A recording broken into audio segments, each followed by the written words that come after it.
This week, is this the real version of hacking TV or is it a fake? Fake news, fake stats, real tweets. Oh my.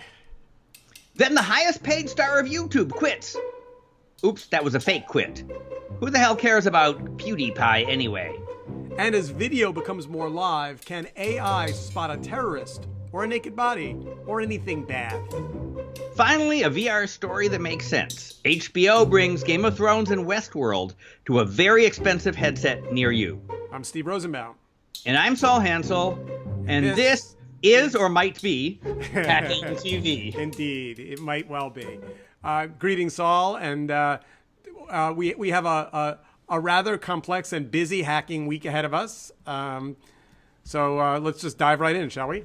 Okay. So people are getting a little testy about facts, opinions, and whether how their media organizations relate to them. What happened at the Weather Channel this week? Well, there's two versions of this story. I'll tell you the version that I thought happened, and you can tell me the version that you read happened, and we'll see where the truth is. So the Weather Channel, which, by the way, you have to remember, was not sold to IBM. IBM bought the data, but not the channel. So the channel is in some weird... The TV is owned by a buyout firm, and the internet site and the data is owned by IBM. Right.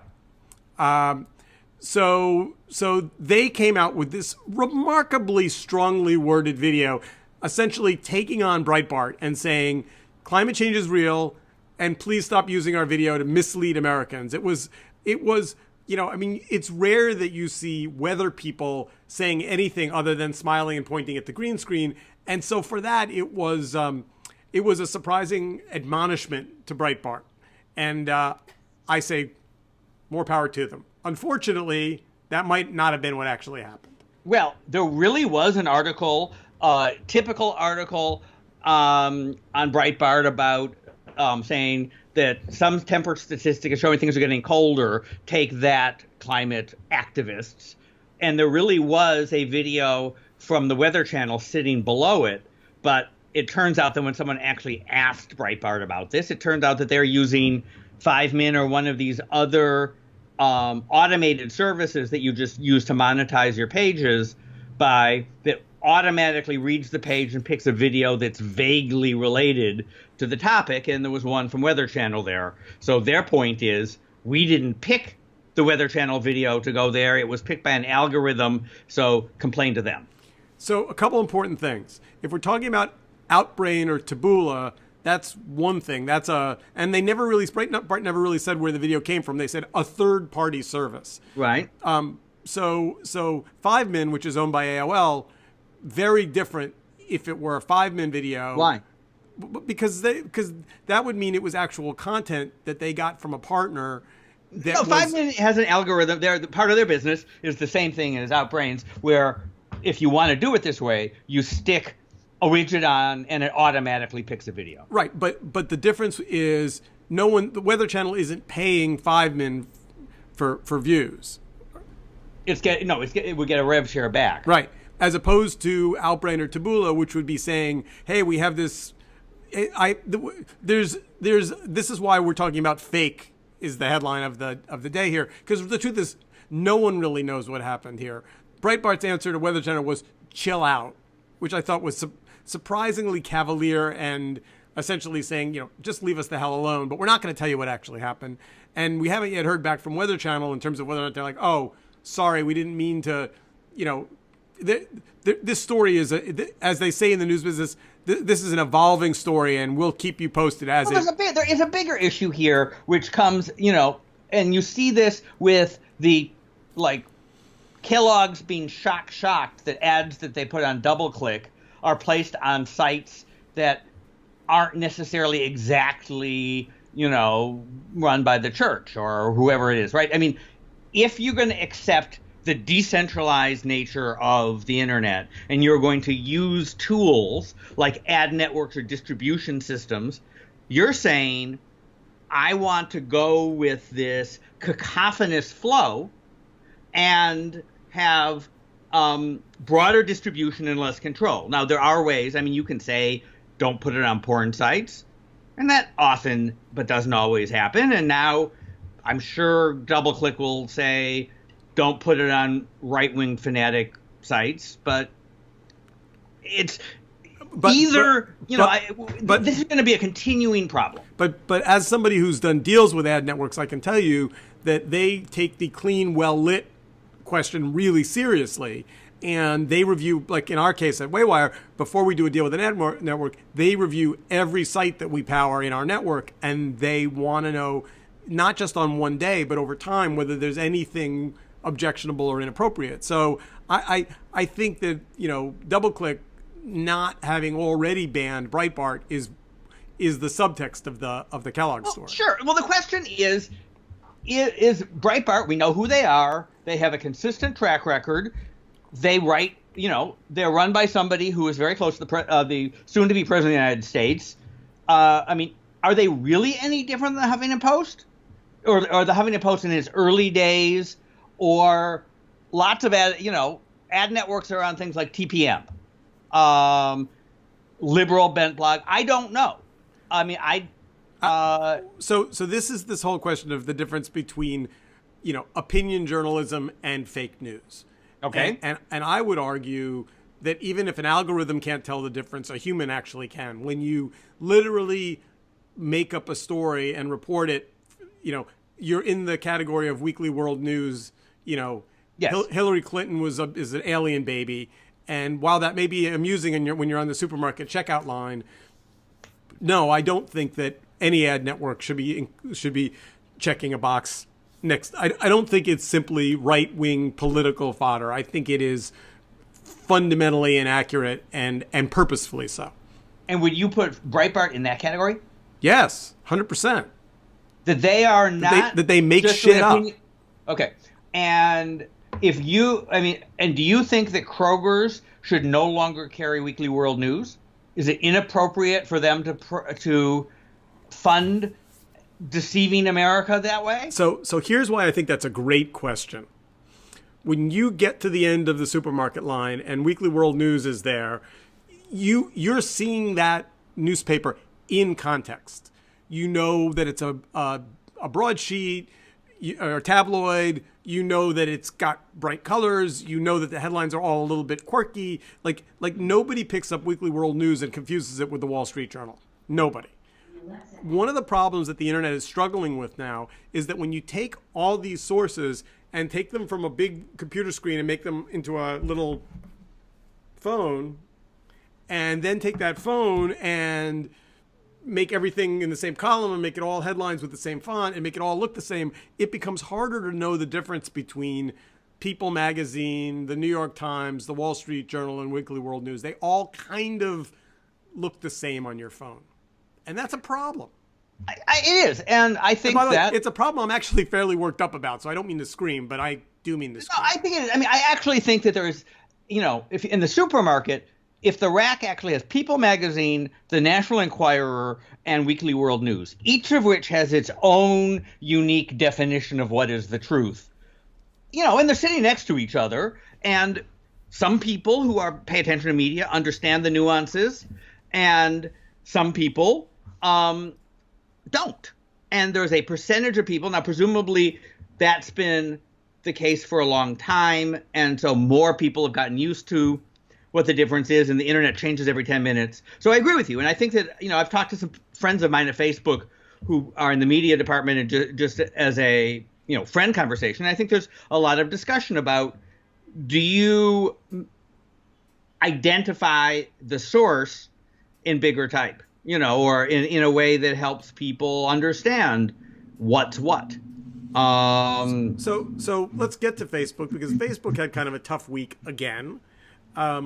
Starting about 3 days ago, I started getting posts from friends of mine in my newsfeed that were like from 3 years ago. And my first thought was like, why would my friend be sharing this now? Like, there must be something that has changed in the world to make them want to reshare this post.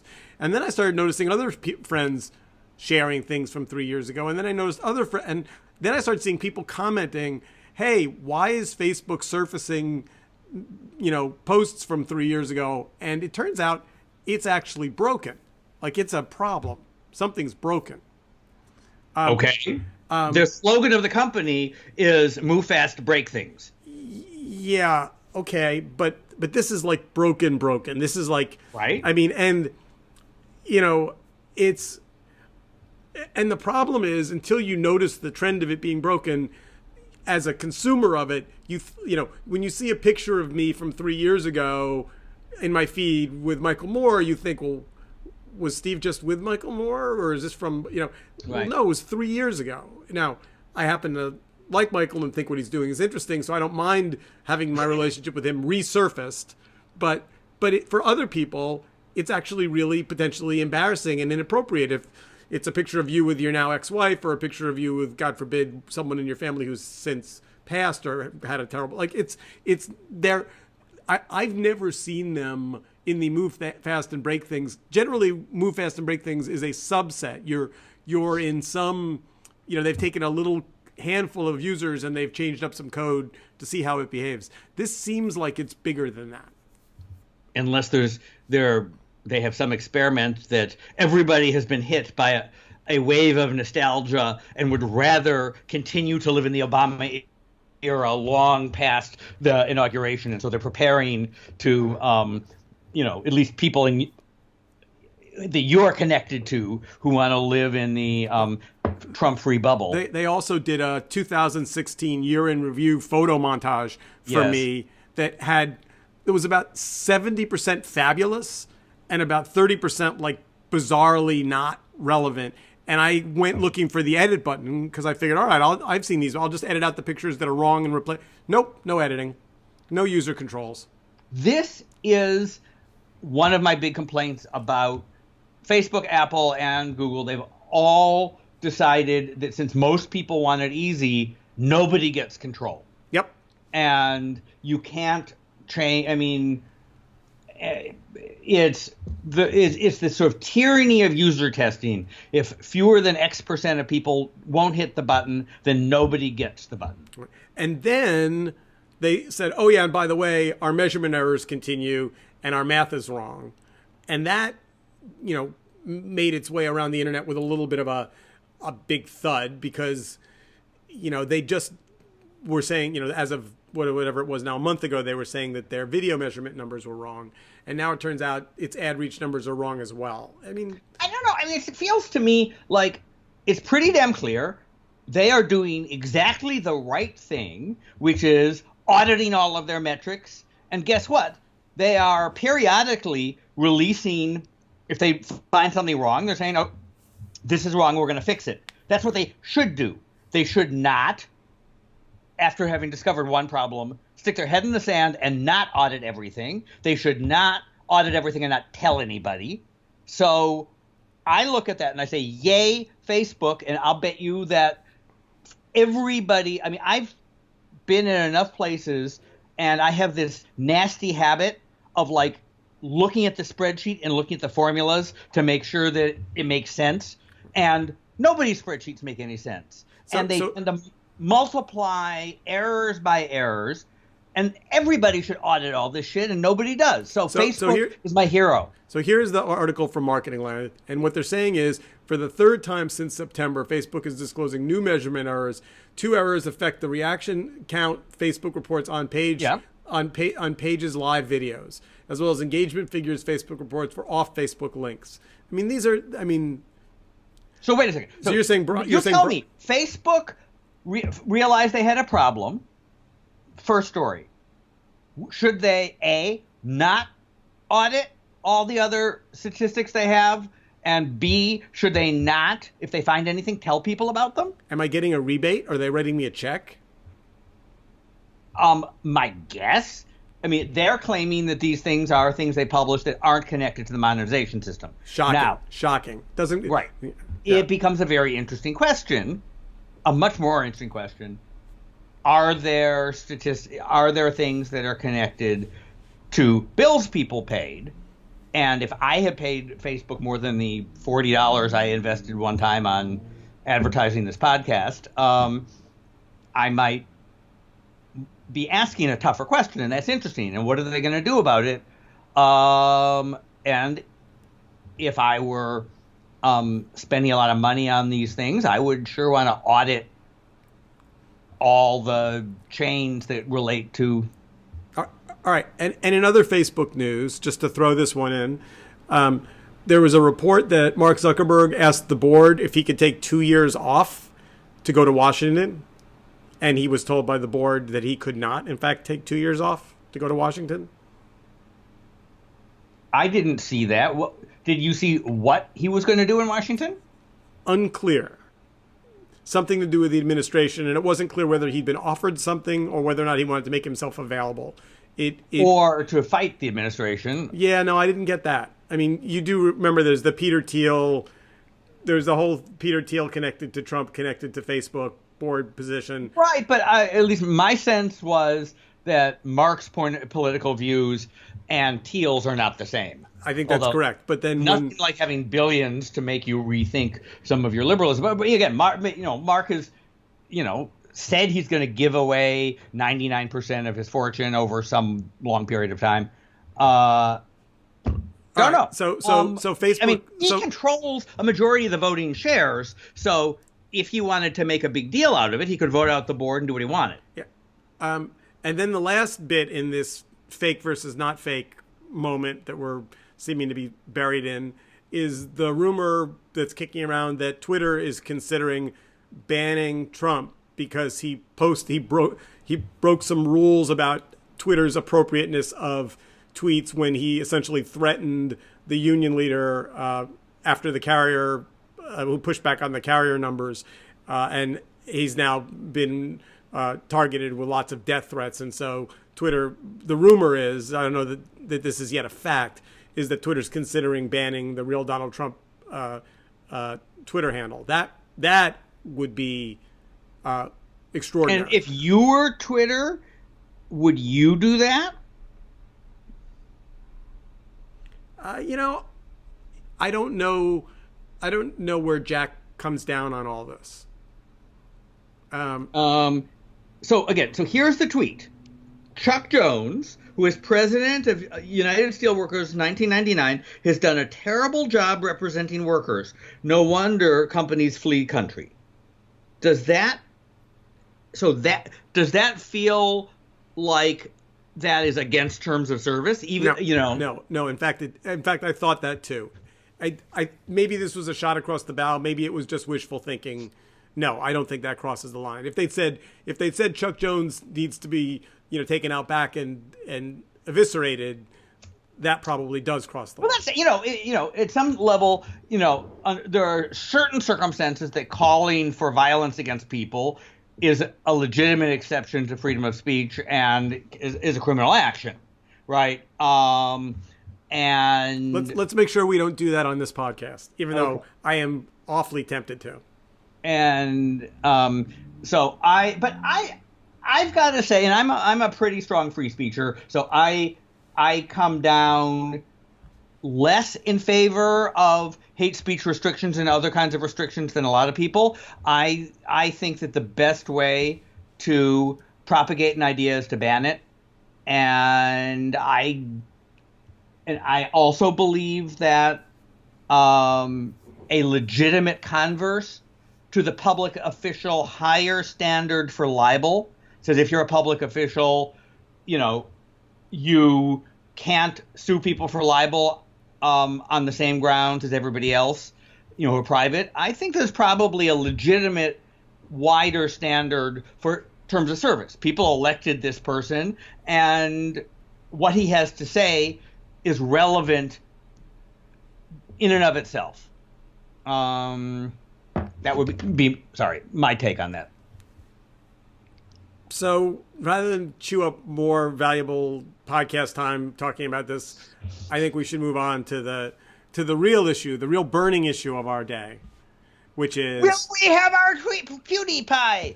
PewDiePie, yes. Yeah. So PewDiePie came out a couple of weeks ago and said he was going to shut down his site if he reached 50 million viewers by a certain date. He reached the viewers by that date. Everybody waited with great anticipation for him to shut down his site, and then he didn't. And in fact, he shut down a secondary site that he had that was not meaningful, was not critical. But he could quit anytime he wants to. Really, he could. He could just give a cold turkey. Doesn't matter. He could do it, but he's not going to yet. But he could.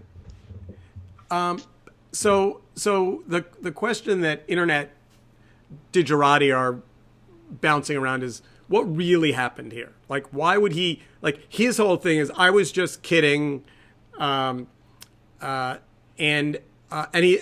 he'd said before, you know, that he was being prejudiced against by YouTube because he was white.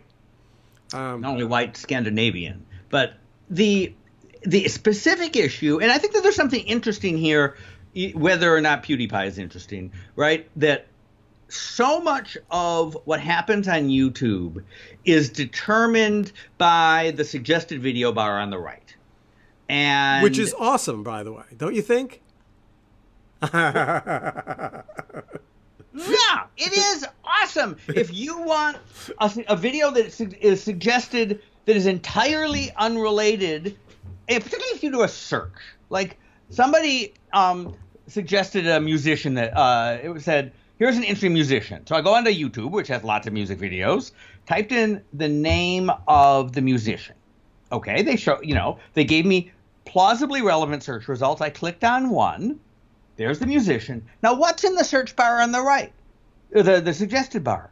Not 6 more things related to the search. That would be really useful. It was like 2 related to the search and 10 other things that were entirely unrelated. And I wanted to go and strangle everybody who's ever touched YouTube, because every time they make it really hard for me to watch them more, and I watch them less. And I think the PewDiePie incident is a sign of things to come. I think that, I mean, people are going to continue to grumble about YouTube and not do anything because there isn't anything close to an alternative, and so they need the money. No, I think that talent on YouTube is trying to, particularly the very highest paid and most visible talent, is trying to, get a nicer dressing room, get purple, jelly beans in a jar, trying to get, the star on the Hollywood Walk of Fame enlarged for them. And I think YouTube is drawing a line and saying, we love you and all, but if you shut off your channel, there's no, this is not a little thing. Like, you're getting a lot of press. Don't expect we're just going to move you right up. All they really need to do is just squiggle the dials a little bit on the recommended videos page, and it could get hard to be that big a star. And now here's my theory, is that there is a big line between YouTube and all the other video. And we saw this with Jason Kylar's thing and everybody else doing clip video. YouTube is the place for a random clip video. And it is very, very hard, almost impossible, it turns out, for anyone to build distribution on that. However, if you jump from YouTube, like the guy who did Adam Ruins Everything, right? He got a network TV show that's a different kind of thing that has different distribution, right? If you can jump from YouTube to doing something different, great. But if you want to do the same thing, you and YouTube are going to have to work it out. Which brings us to the unusual partnering of Facebook, Microsoft, Twitter, and YouTube, who now say they're all coming together to stop the spread of terrorist content online. Or, more precisely, to make a press release to make you say things like that when they're not doing much of much. I mean, there's nothing wrong with what they're doing. What are they doing? They're saying if any one of them, using whatever their methodologies, finds a video they think that they should take down, they will send a way around for everybody else to take the same one down, or at least look at it. That's, I think, a perfectly sensible thing to do. It's modest, but nothing wrong with it. But as best as I can tell from reading the press release, not human powered, but algorithmic.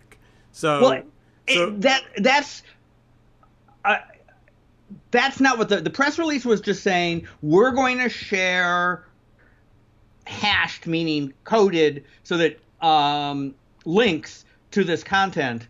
So if we take it down, you can check it out and decide whether to take it down too. Right. That's, a lot of what these guys do is algorithmic, although a lot of what they do, it's really the algorithm identifies the 99.9% of the stuff that looks okay, and everything else gets double checked by a person. All right, so let's just run out. Let's run out the terrible news scenario.